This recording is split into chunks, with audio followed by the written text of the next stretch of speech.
Evelyn, she bought a taser. Beloved, I thought your life was fixed.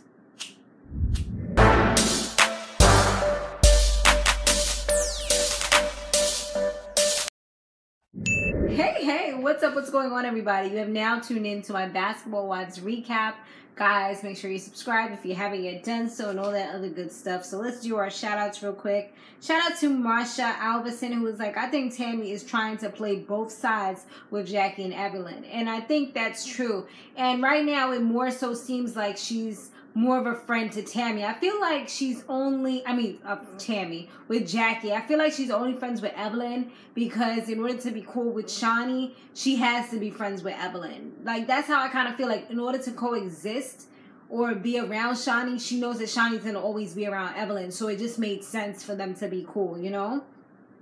And Nicole Benjamin was like, for my daughter, shit, Jacki would have to watch her back every time she stepped out of the house. But that's just me. Girl, I know exactly what you're talking about. Yeah, that's some next level stuff, honey. We can't be talking about nobody's kids. So Shaunie, she's doing an event and wants Evelyn on the panel, and she invited all the ladies to go. So they talk about Jacki's daughter having a book. They also talk about that they want to go to Miami. So that's going to be the next big old trip that they're going to be planning to do. Like New York wasn't bad enough. Now let's go to another state and wreak havoc there. So Jennifer and Malaysia, they meet, and Jennifer, she's not too sure about Jacki, but Malaysia's trying to convince her that Jacki's a cool person or whatever, because now Malaysia's cool with Jacki, even though a few seasons ago they wasn't too cool with one another, but they have mended whatever problems they had before. So now Jacki, she says that she's excited to have a conversation with Jennifer because she knows that Jennifer and Evelyn, they're not cool anymore. They've had a falling out, so she already knows this is going to be good. She's excited to hear what she got to say. But then when she talks to her, Jennifer's like, well, you know, recently we just had a little chat and we're in a good space. And she's like, oh, that's not what I expected to hear. It's like she wanted to have like a sit down and shit on Evelyn kind of meeting or lunch or whatever. Her friggin' turtleneck at the beach. Oh man, I mean, Jennifer, you know how she thinks she's the bougiest person in the world. Well, not thinks, but she is like one of the bougiest people that I feel have ever been on this show. And, you know, she's just looking at her like, oh, this chick is crazy. I don't know about her.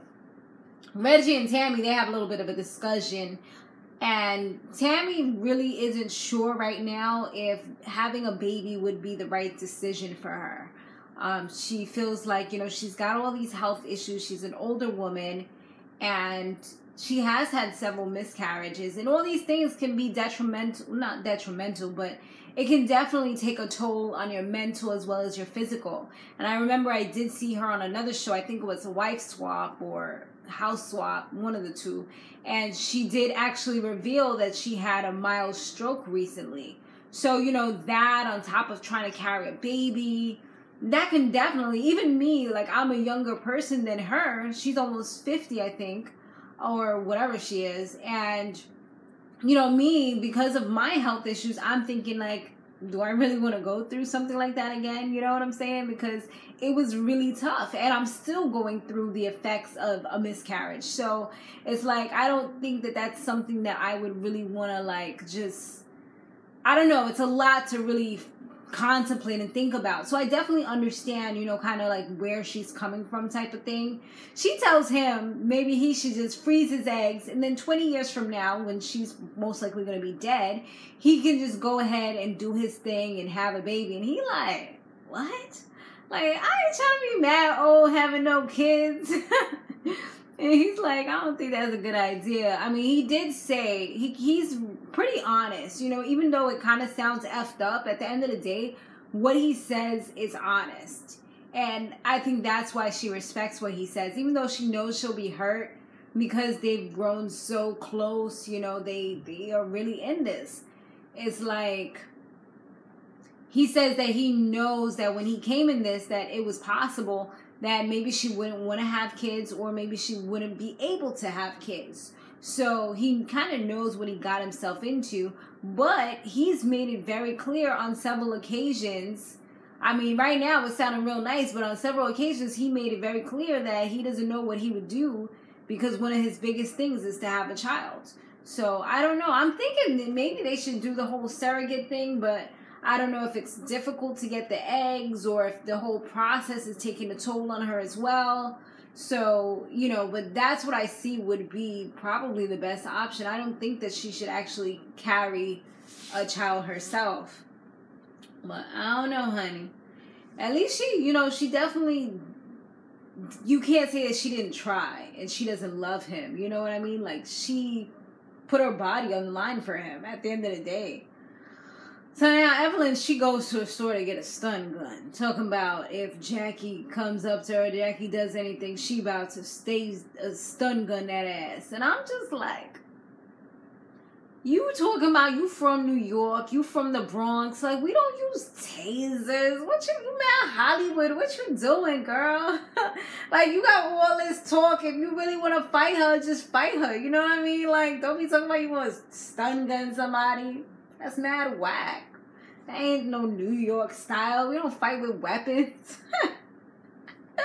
Unless you a gangster, then maybe you'll shoot somebody or stab them. But, you know, regular people, regular New Yorkers, we don't be doing all that stun gun stuff. Where you get that from? That's probably that LA stuff.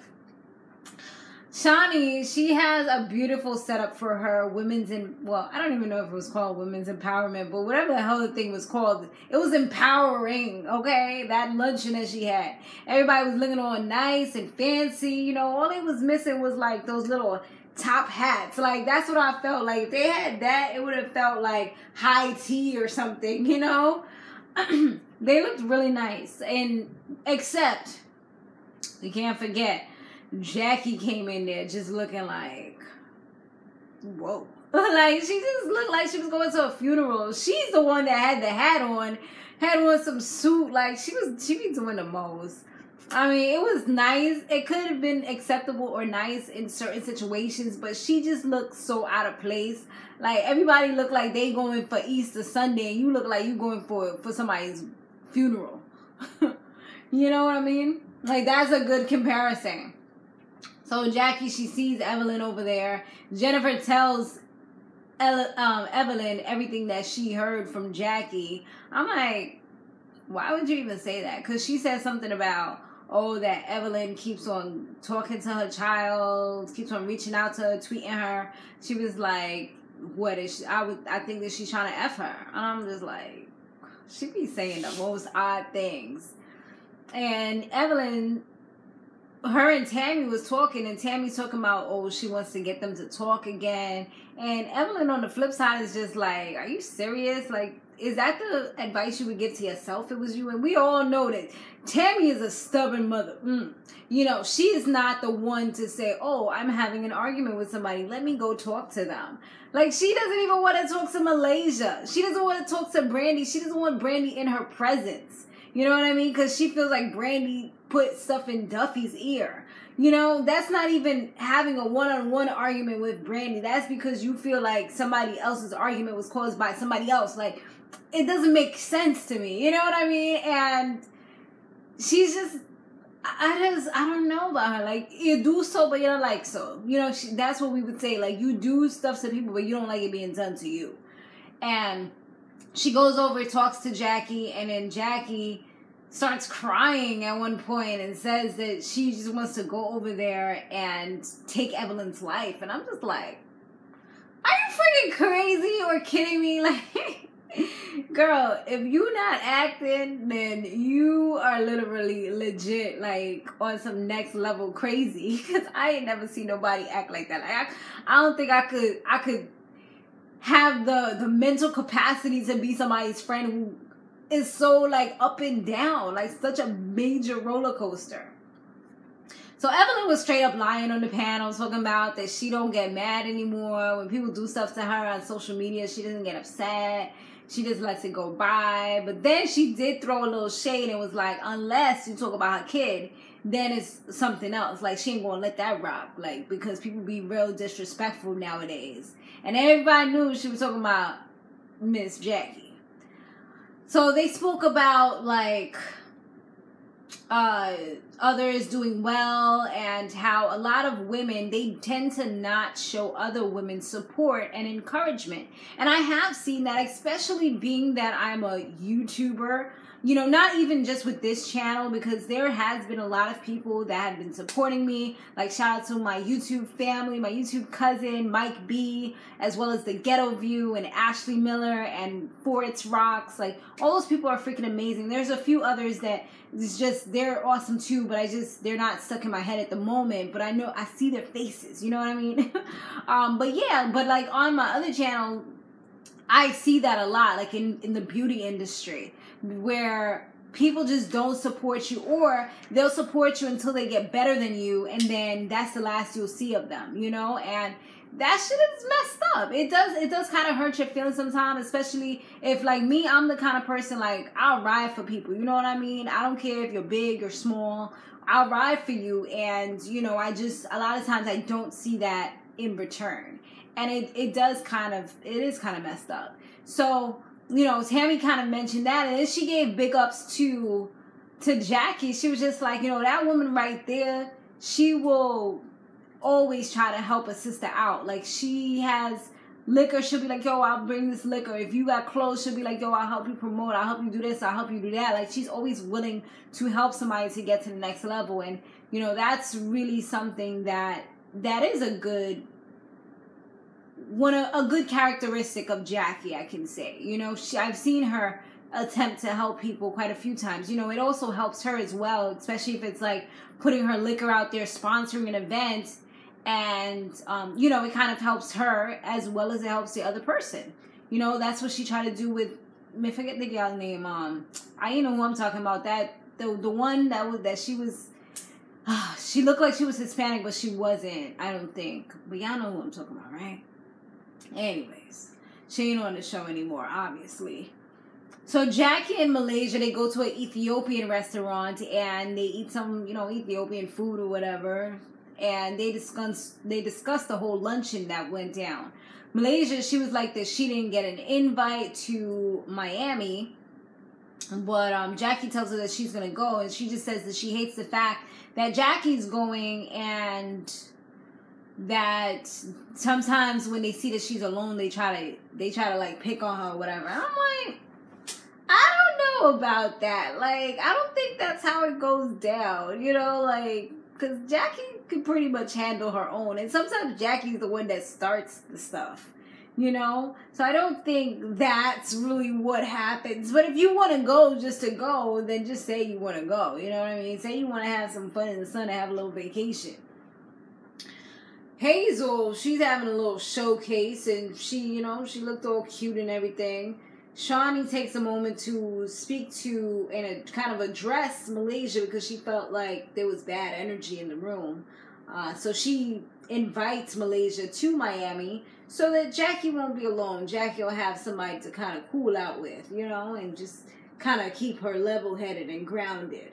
And they're going to have a few other chicks in the mix is what they said they was going to do. I don't know. Like, I feel like I see so many new chicks in this thing. I feel like, what are y'all doing? Auditioning people? Like, I don't know. Like, just let's keep the core people, because all these other little trickling in, trickling out in one episode, out the next episode. I don't know. It's like, I can't even remember these people's names. We gonna know them today and they gonna be going tomorrow. They just, So, yeah, but Hazel did her thing, though. She was dancing. I didn't really hear the music too good, but she was dancing. She looked like she knew what she was doing. She looked real cute with her little outfit. Everybody want to wear leotards nowadays. And so then they end up in Miami. We get introduced to two new chicks. That's the reason why I was talking about all these new people. So we get introduced to two new chicks. One of them name is Kahafa, something like that, right? And the other one is Geneva with a J. I thought it was G-E until I seen the caption. So I think they're both quarterback wives. One is for Vic something, a popular football player. I heard his name before, and I feel like I've seen him before. on TV. And the other one, I don't remember who he's for, who he is. But yeah, they quarterback wives. They cool with each other. They say that they invited them to yacht. I'm like, this is so scripted. We just want to put them on the show now. Like, they're not even basketball wives. They don't need to be here. But supposedly, allegedly, they're Hazel's friends. I'm just like, whatever. Are they going to be trying to put football wives back? I remember they had a football wives a couple of years ago. But that ain't going nowhere because the people was whack. And I think I watched one episode and I was over it dumb early. And it didn't go anywhere. So now they doing baller wives. But I heard that these are actually wives of, like, real people. So we're going to see how this go. But thanks for watching, guys. Definitely let me know what you thought about this episode down below. Stay fabulous, live free, and soar limitless. I'll see you in the next one.